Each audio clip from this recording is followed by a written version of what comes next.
আমরা এখানে বসে বসে ভাবছি যে ভগবান কোথায় আছেন, মহাশিব কোথায় আছেন, পার্বতী, কার্তিক, গণেশ।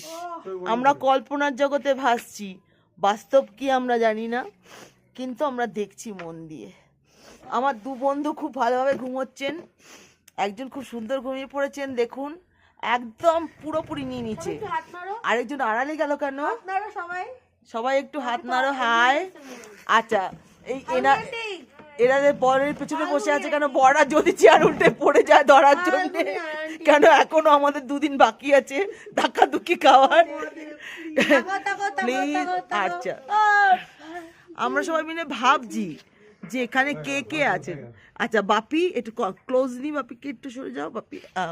বাপি এটা আটে ঘুমাচ্ছে, মানে এখন আমি বাপি ঘুমোচ্ছে কিন্তু ভাই যে বাপি উঠে আছে ভেবেছিল যে ঘুমাচ্ছি। ও দাদা ওই ভেবেছিল বাবার মানে ভোলা দেব ধাক্কা দিয়ে উঠি।